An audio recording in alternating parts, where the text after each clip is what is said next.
What's up, Average Dad fans? Welcome back to another video, and today it's a full review you have been waiting for. Today it's the Huawei Pura 80 Ultra full review, and yes, this phone is in some regards quite a bloody mystery. Today I want to break down my experience over the past 3 weeks of using it as a daily driver, from hardware to software and all the mysteries in between. Let's go.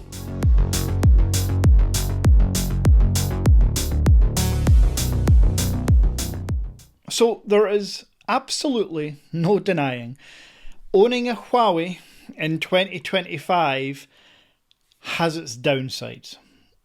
It's not an iOS device, it's not an Android device, it's a Huawei device. And with that comes the 7nm current chip, which I'm just going to tell you now is nowhere near as powerful or efficient as the Snapdragon, but is better than the Tensor G5 chip in my experience. You also have either Harmony OS on the Chinese versions or EMUI on this here global version. Now, I have done countless tutorials on how to set up full Google apps through the Aurora store and changing your region to Spain. Check out those videos if I remember, which I probably won't. I'll link them in the description below. I have also talked about how to install Android Auto, which again on the global EMUI version seems to be easier than the Harmony OS Chinese version, but not impossible on the Harmony one either. Now, in terms of my experience using the Aurora store workaround, I have had zero issues with anything I use. Folks, trust me when I tell you, my business, my life has ran on this for at least 3 weeks. Now, obviously, I sprinkled in the Google Pixel 10 Pro XL in there, but this has always been with me. From eSIM compatibility, because it's a global version, all the way to 5G speeds, even though it can't officially say it's 5G, I've never experienced any network or coverage issues wherever I've been, whether it be in the UK, Europe, Middle East, or beyond. And in terms of the application support, my Shopify business, my banking apps, all run seamlessly through this. Android Auto, which I personally don't use. I don't drive. I know. Bit of a fact that some of you may not know, but I don't actually drive. But I do test Android Auto for you, and it works. Then there's the usual day-to-day social media apps. WhatsApp, Instagram, Facebook, Messenger, no issues. Productivity, Word, Excel, Google Docs, Google Spreadsheets, everything works seamlessly on the Huawei device, including Microsoft Authenticator, which you now seem to need for a hell of a lot of apps. And I talked about the efficiency and power, and I think this is better than the Tensor chip. I am no mobile gamer, but I can play Asphalt 9, Raid, Shadow Legends, no issues whatsoever, no freeze frames, no drop frames. Whereas, if you watch my Google Pixel 10 Pro XL review, it crashed multiple times playing Raid. What's up, folks? Just in the middle of editing this video, and I realise I always forget something. I forgot to mention the ecosystem. Yes, we all know about Apple's ecosystem, and other manufacturers are trying to replicate that. But Apple don't come close to Huawei in terms of ecosystem. Huawei have cars, for crying out loud. So yeah, the Huawei ecosystem that you can see here, from headphones to watches and tablets and the Mate XT and laptops, and if you're willing to go balls deep in the Huawei ecosystem, you will not be disappointed. And I've mentioned this in a video before, and I will get round to a dedicated video. The Huawei Buds 4, FreeBuds 4 Pro, whatever they're called, are the best noise cancelling headphones I have used. Maybe until the AirPods 3 Pro come on Friday. Anyway, just thought I'd add that into the video because Huawei deserved a little nod to their ecosystem. And in terms of customization, EMUI offers me enough customization for me. On the global version, you have an app drawer as well. Sadly, sometimes, depending on your model, for example, my Mate XT, I can't get an app drawer unless I'm being incredibly thick. Which, by the way, comment down below if I am just being thick here, but my global Mate XT does not have an app drawer, whereas my global Pura 80 Ultra does have an app drawer. It has enlargeable folders. It has wallpaper and theme customization, icon, text customization. As mentioned, this phone is as customizable as I ever want my phone to be. Now, it's hard to call EMUI an Android skin, but it is still a software skin, and I would rank it probably in the top 5, maybe. I mean, I still much prefer Origin OS, Color OS, even stock Google in some regards. But if you're buying a Huawei device, now that you know you can install all your apps, you can use Android Auto, you can use Huawei Pay, which is powered by Curve, for all your NFC transactions. Once you know all that part, do you really care about the software when the cameras and the rest of the hardware is this damn good? So let me start talking about the hardware now. For example, the battery. Now, there's two sides to this story. One, Chinese version, the other, global. If you're purchasing the global version, which by the way, you can pick up through the Average Dad Tech store, I have just lowered the price. £1,149 for a 0.5 terabyte global version of the best camera phone on the planet, and we'll talk about the cameras soon. But if you're buying the global version, it's a 5170 milliamp hour cell. If you're buying the Chinese version, it's a 5700 milliamp hour cell. But in terms of charging speeds, we're in a whole different stratosphere compared to your Samsungs, Googles and iPhones of the world. This phone will charge wired at 100 watts. And while I'm talking about charging speeds and hardware, I think this is the point where I'm showing you this.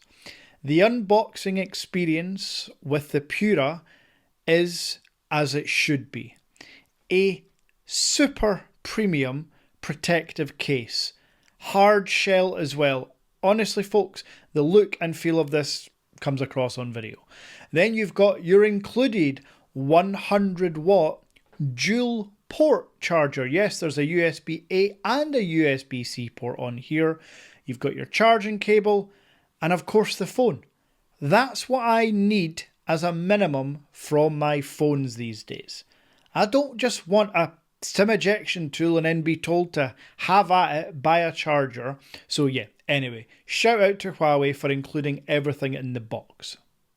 Now, as you can see here as well, if you purchase the 80 watt charger from the Average Dad Tech store, that's a Huawei supercharged one, you can charge your Pura wirelessly at 80 watts. And if you find yourself in a pinch and you need to charge another device, 20 watts reverse wireless charging. I can almost guarantee you that if you're rocking a Samsung, iPhone or Pixel, your main wireless charging is slower than what this phone reverse wireless charges. And this is not a gimmick. This has come in handy on numerous occasions while travelling. Charging my headphones for 15-20 minutes while I'm eating my in-flight meal, and then my headphones are ready to go for another movie or two. Charging someone else's phone while we're out and about at local theme parks while in Abu Dhabi has been invaluable for just short bursts. At 20 watts, even just 15 minutes sitting on the back of my phone absolutely adds enough juice to get you through the rest of the day, depending on your use case, of course. This isn't an Apple keynote where I'm going to say, all day battery life? No, that's completely relative. However, in terms of battery life and whether it's all day, it's over 5,000 milliamp hours. Of course, it's all day battery life. Is it up there with the Vivo X200 Ultra or the Oppo X8 Ultra? No, it's not. It's not as efficient because of the chipset, and it's not as big a battery. But you will get a full hardcore day of battery use from this device. And then in terms of dimensions, I'm just going to take the case off to explain this. The phone is obviously, barring the camera bump, the thinnest part of the phone feels so goddamn thin. But it's 8.3 millimeters. How the iPhone Air has managed to be 3 millimeters thinner than this, I have no idea. And if you're interested in seeing a comparison, I will have the iPhone Air in my hands in about 4 days. But this is a beefy one. A glass back, a glass front, 233 grams. So if you're comparing it to your S25 Ultra, your iPhone 16 Pro Max, and any of the Chinese flagship candy bars, this is the heaviest one you're going to have. But when you're only talking a few grams, the feel in the hand, I mean, look at this thing. The feel in the hand is, in my opinion, worth it. And of course, if you want to protect it, the included case, which fits on super snugly. Now, it would not be an average dad full review if I wasn't honest about a couple of areas that I kind of wish they'd improved on. I've already talked about the chipset and the efficiency and the performance, but the one major area where I feel Huawei kind of consistently let people down with regards to the hardware is the displays. I have never understood why your most flagship of flagship phones from Huawei can't go Quad HD plus. Well, most human eyes are never going to notice the difference unless they're side by side. A Full HD plus panel, I don't know, it just feels like we deserve more. If Huawei want to lure iPhone users, Pixel and Samsung users away to the dark side, given all the constraints placed upon Huawei, it feels to me like they really should be pushing the boat out in every single specification. From chipset to display especially. And I understand they're having to build the chipset in-house. 7 nanometers feels about 4 years old just now. But I can't understand the display resolution. Now it is a billion colours, LTPO 1 Hz to 120 Hz. It's just Full HD plus, and I want the option of Quad HD. So maybe that's a nitpick, but that's just how I feel. But to be clear, in my real life usage, whether it be inside, outside, in the desert, a 3000 nits of peak brightness is perfectly legible in any form of daylight or direct sunlight. Just make it Quad HD. It's within your gift. Now, I feel you've waited long enough to hear about the stars of the show. Yes, not 1, not 2, not 3, but 4 absolutely flagship lenses. One area where Huawei never scrimp on is their camera hardware. Software as well, the X-Mage imaging processor inside with its dedicated chipset, it consistently produces the best photos and videos on any Android device. When the Vivo X200 Ultra came out, I did not think that a phone would beat it in 2025. And until the Huawei, nothing was really close. But the Huawei is now here. The Pura 80 Ultra is the best camera phone. Theo, I'm just making a video. What is it, son? What is it? Yeah, that's fine. Be careful. Be careful. What? Right, bye. I'm going to keep getting interrupted by my son in there. because that's what being an average dad is all about. Where was I? Yes, cameras. The 4 lenses on here are truly groundbreaking, actually. You've got your main 50 megapixel 1-inch sensor, which is, I believe, the largest sensor on any smartphone. You can, and I'm sure you will, correct me in the comments. You've got a 1/1.2 inch 50 megapixel telephoto lens. Now, this is the first telephoto lens because there are 2. This one is a 3.7 times optical, and when you go past that optical zoom range, it will introduce the next 12 megapixel 9.4 times optical zoom lens with the ability to go to 100x digital zoom. And folks, even the 100x digital doesn't look like a potato watercolour.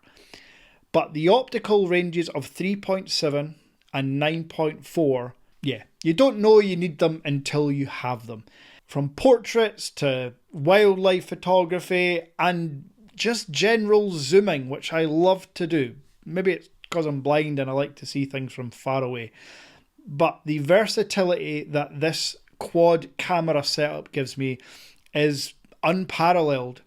And the fact that one lens slides away from the other, meaning that there's hardware involved here, not just software, yeah, that's pretty goddamn cool from Huawei. And as you can see, as I'm spraffing on about these cameras, the proof's in the pudding. The video is sharp, stable, clear. The zoom is incredible on video. You've got all your photos from ultra-wide all the way up to 100x zoom. Apple, in their keynote, tried to say that their triple camera setup on the iPhone was the equivalent of 8 lenses, I want to say. Well, if that's the case, then the Huawei has about fucking 40 lenses equivalent, because at every focal range from ultra-wide up to 100x and 10 stops in between, the best camera phone I have ever used. And I guess one other drawback for some could be the lack of 8K video. Yes, this is capped out at 4K 60, not even 4K 120. And while that does kind of annoy me, the use cases where I need 4K 120 are few and far between. In fact, in my tech videos, I rarely use 4K 120. So as long as we've got 4K 60 on the front and rear, which we do, I'm happy with. So to summarise my experience with the Huawei Pura 80 Ultra, it's been gold standard. But as much as I say the workarounds to get the Aurora store are 5 seconds, they're literally 2 steps. And as much as I say you can install Android Auto and you can use the Curve app, I completely understand that they're not for everyone. You may be watching this video and think, seems like a lot of work, Mike. And you'd be right. Can I say you should avoid the Pixel 10 Pro XL for Huawei? Absolutely not. If you check out my Pixel 10 Pro XL full review, I really like that phone. And there are no workarounds. Trust me, that phone is going to work straight out the box. Now, granted, Huawei has some AI in the Photos app and elsewhere on the phone, but the baked-in Celia one just wasn't cutting the mustard, so I did change it to ChatGPT. And every now and then, my phone will just randomly speak to me because that ChatGPT integration isn't as clean as your Pixel or Samsung with Google Gemini. I mean, literally, I don't know what the trigger word is, but it could be 2 a.m. and my phone will just start saying, that's interesting, Michael. How and why? So yes, the workarounds aren't for everyone. The lack of AI may not be for everyone too. But if you are just a pure photographer, or you like to be outside of that norm box, the Huawei is definitely a phone you should consider. Heck, this is also coming from someone that has a Mate XT and is about to have a Mate XTS delivered. So, yeah, whenever you're watching my videos, don't necessarily take strict buying advice from me because I'm a fucking mentalist. Luckily, there are more of me out there on the WhatsApp group, which you can sign up through Buy Me a Coffee. But I'm passionate about tech, and I'm fortunate enough to try them all. If you want the Huawei to be your single-use phone, if you can only have one, you have to consider the workarounds and you have to do your research. Me and the team at the Average Dad Tech Store can only support you so much because ultimately you are the adult and you have to make your own choice. I'm not speaking to anyone specifically, maybe I am, but it would be unfair to say, Mike, you said the Huawei was great, so I went and bought it, and now, I don't know, Google Gemini is not working. Well, you should have done your research and you should have watched this video. So, in terms of where Huawei have got to over the past couple of years with all these sanctions and handcuffs around them, I think they're doing incredible things. They've just got a few areas, like other manufacturers do. There's always a few areas to improve. But for me, the fact that they can nail the one key priority aspect of a phone for me, which is cameras, that goes a long way. Now, if you've enjoyed this video, smash like. If you want to see all the content on the Huawei Mate XTS, please make sure to hit subscribe and ding that notification bell because it will alert you very soon to the unboxing and then subsequently the Huawei Mate XT versus the Huawei Mate XTS. And of course, check out the Average Dad Tech Store. There's 5% off via bank transfer for all devices, and I've just spent the whole weekend ensuring that we offer the cheapest prices around. So, check that out, ding like, subscribe, comment down below, do all that metric and retention good stuff, and until next time,